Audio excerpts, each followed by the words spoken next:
Welcome to the new chapter of EC Learning, powered by Elegant Central.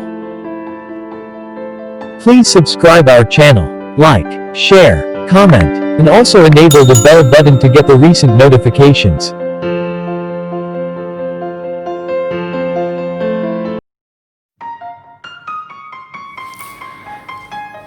ഇന്ന് നമ്മൾ പഠിക്കാൻ പോകുന്ന പാഠഭാഗം ബേസിക് സയൻസിലെ ഒന്നാമത്തെ പാഠമായ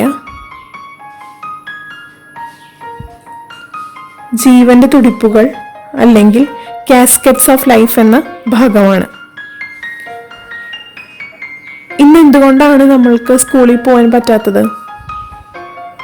കോവിഡ് എന്ന രോഗം നമ്മുടെ ചുറ്റും ഉള്ളതുകൊണ്ട് അല്ലേ? അത് പെട്ടെന്ന് പടരുന്നതുകൊണ്ട്. എന്താണ് കോവിഡ്? കോവിഡ് എന്ന് പറഞ്ഞു കഴിഞ്ഞാൽ കൊറോണ എന്ന വൈറസ് ജീവി പരത്തുന്ന ഒരു രോഗമാണ് കോവിഡ്. ഇത്തരത്തിലുള്ള ജീവികളെ കുറിച്ചാണ് നമ്മൾ ഇന്ന് പഠിക്കാൻ പോകുന്നത്. വൈവിധ്യമാർന്ന സസ്യങ്ങളും ജന്തുക്കളും നമ്മുടെ ചുറ്റും കാണുന്നുണ്ട്. അവയിൽ വലുതും ചെറുതും വ്യത്യസ്ത ആകൃതിയിലുള്ളതും നിറത്തിലുള്ളവയും ഉണ്ട്. ഇവയിൽ ചെറിയ ജീവികൾ ഏതൊക്കെയാണ്? ചെറു പ്രാണികളുണ്ട്, ഉറുമ്പുകളുണ്ട്, പുഴുക്കളുണ്ട്, ഇല്ലേ? ഇവയെല്ലാം നമുക്ക് വലുതായി കാണാൻ ഉപയോഗിക്കുന്നതാണ് ഹാൻഡ് ലെൻസ്.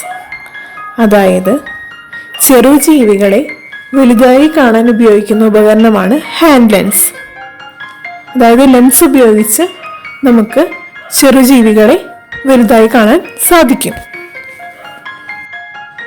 ഇതിൽ തന്നെ കണ്ണുകൾ കൊണ്ട് കാണുവാൻ സാധിക്കാത്ത ജീവികളുമുണ്ട്. ഇവയെയാണ് സൂക്ഷ്മജീവികൾ അഥവാ മൈക്രോ ഓർഗാനിസംസ് എന്ന് പറയുന്നത്. നമ്മുടെ കണ്ണുകളെ കൊണ്ട് കാണുവാൻ സാധിക്കാത്ത ജീവികളെ പറയുന്ന പേരാണ് മൈക്രോ ഓർഗാനിസംസ് അഥവാ സൂക്ഷ്മജീവികൾ. The organisms that cannot be seen by the naked eye are microorganisms. Micro ഓർഗാനിസംസിന് ഉദാഹരണമാണ് amoeba, euglena, paramecium, viruses, bacteria etcetera. നമ്മൾ സൂക്ഷ്മജീവികളെ കുറിച്ച് മനസ്സിലാക്കി. ഈ സൂക്ഷ്മജീവികളെ കാണുവാൻ വേണ്ടിയിട്ട് ഉപയോഗിക്കുന്ന ഉപകരണമാണ് മൈക്രോസ്കോപ്പ്. ഈ മൈക്രോസ്കോപ്പിലൂടെ മാത്രമേ നമുക്ക് ഇത്തരത്തിലുള്ള സൂക്ഷ്മജീവികളെ കാണുവാൻ സാധിക്കുകയുള്ളൂ. അപ്പോൾ സൂക്ഷ്മജീവികൾ എന്താണെന്ന് പഠിച്ചു. മൈക്രോസ്കോപ്പാണ് സൂക്ഷ്മജീവികളെ കാണുവാൻ ഉപയോഗിക്കുന്ന ഉപകരണം എന്ന് പഠിച്ചു. നമ്മുടെ കണ്ണുകളെ കൊണ്ട് കാണുവാൻ സാധിക്കാത്ത ജീവികളാണ് സൂക്ഷ്മജീവികൾ അഥവാ മൈക്രോ ഓർഗാനിസംസ്. ഈ മൈക്രോ ഓർഗാനിസംസിനെ കാണുവാനായിട്ട് ഉപയോഗിക്കുന്ന ഉപകരണമാണ് മൈക്രോസ്കോപ്പ്. നിങ്ങൾ വീട് പണിയുന്നത് കണ്ടിട്ടില്ലേ? എങ്ങനെയാണ് വീട് പണിയുന്നത്? അതായത് ചെറിയ ഇഷ്ടികകളൊക്കെ ചേർത്ത് വെച്ചിട്ട് വലിയൊരു വീട് പണിയുന്നു അല്ലേ? ഇങ്ങനെ തന്നെയാണ് നമ്മുടെ ശരീരത്തിലും. അതായത് ചെറിയ ചെറു ഘടകങ്ങളെ ചേർത്ത് വെച്ചിട്ടാണ് നമ്മുടെ ശരീരം നിർമ്മിച്ചിട്ടുള്ളത്. ഇത്തരം ചെറുഘടകങ്ങളെ പറയുന്ന പേരാണ് സെൽസ് അഥവാ കോശങ്ങൾ. അതായത് the body is made up of many small units.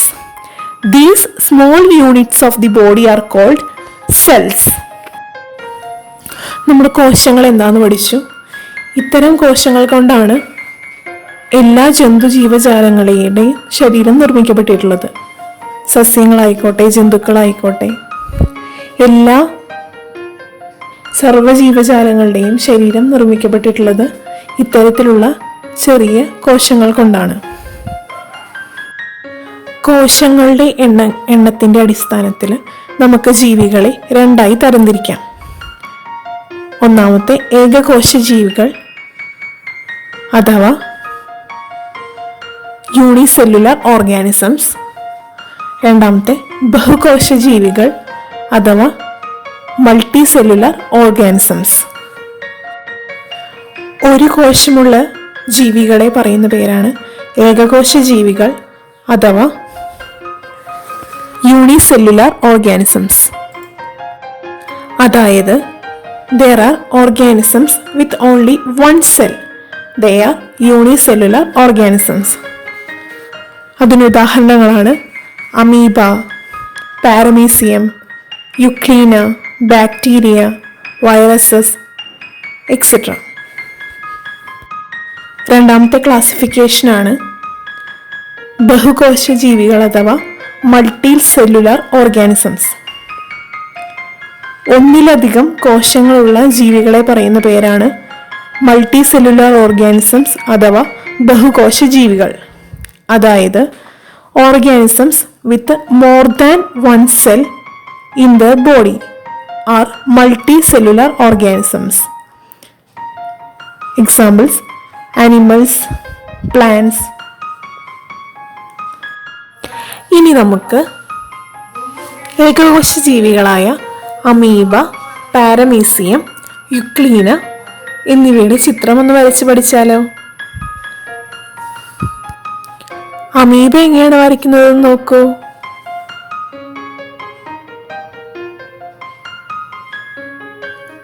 എല്ലാവരും ശ്രദ്ധിച്ചോ? ഇനി നമുക്ക് പാരമീസിയം എങ്ങനെ വരയ്ക്കുന്നു എന്ന് നോക്കാം.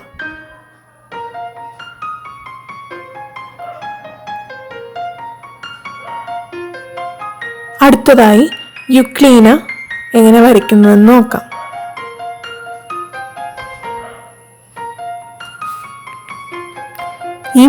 ഇനി നമുക്ക് ഇന്ന് പഠിച്ച ഇമ്പോർട്ടൻ്റ് പോയിന്റുകൾ നമുക്കൊന്ന് പറയാം. നമ്മുടെ കണ്ണുകൾ കൊണ്ട് കാണാൻ പറ്റാത്ത ജീവികളെ പറയുന്ന പേരാണ് മൈക്രോ ഓർഗാനിസംസ് അഥവാ സൂക്ഷ്മജീവികൾ. ഈ സൂക്ഷ്മജീവികളെ കാണാൻ ഉപയോഗിക്കുന്ന ഉപകരണമാണ് മൈക്രോസ്കോപ്പ്. അതായത് കണ്ണിൽ കാണാൻ പറ്റാത്ത ജീവികളെ കാണുവാനായിട്ട് ഉപയോഗിക്കുന്ന ഉപകരണമാണ് മൈക്രോസ്കോപ്പ്. നമ്മുടെ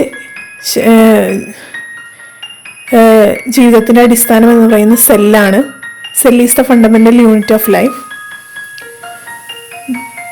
ആൻഡ് നമ്മുടെ ശരീരം നിർമ്മിച്ചിട്ടുള്ളത് ചെറുഘടകങ്ങളെ കൊണ്ടാണ്.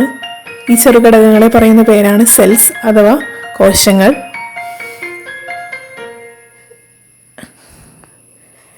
ഈ കോശങ്ങളുടെ എണ്ണത്തിൻ്റെ അടിസ്ഥാനത്തിൽ ജീവികളെ രണ്ടായി തരംതിരിക്കുന്നുണ്ട്: unicellular organisms and multicellular organisms. അതായത് ഏകകോശ ജീവികളും ബഹുകോശ ജീവികളും. യൂണിസെല്ലുലാർ ഓർഗാനിസംസ് അഥവാ ഏകകോശ ജീവികൾ എന്ന് വെച്ച് കഴിഞ്ഞാൽ ഒരു കോശം മാത്രമുള്ള ജീവികളാണ് ഏകകോശ ജീവികൾ അഥവാ യൂണിസെല്ലുലാർ ഓർഗാനിസംസ്. അതിന് ഉദാഹരണങ്ങളാണ് അമീബ, പാരമീസിയം, യുക്ലീന, ബാക്ടീരിയ എക്സെട്ര. ഒന്നിലധികം കോശങ്ങളുള്ള ജീവികളാണ് മൾട്ടി സെല്ലുലാർ ഓർഗാനിസംസ് അഥവാ ബഹുകോശ ജീവികൾ. അവയ്ക്ക് ഉദാഹരണങ്ങളാണ് അനിമൽസും പ്ലാന്റ്സും. ഇനി കുറച്ച് ചോദ്യങ്ങൾ തന്നിട്ടുണ്ട്. അവയുടെ ഉത്തരങ്ങൾ നിങ്ങൾ കണ്ടുപിടിച്ച് നോട്ട് പുസ്തകത്തിൽ കുറിക്കണം. Please subscribe our channel, like, share, comment, and also enable the bell button to get the recent notifications.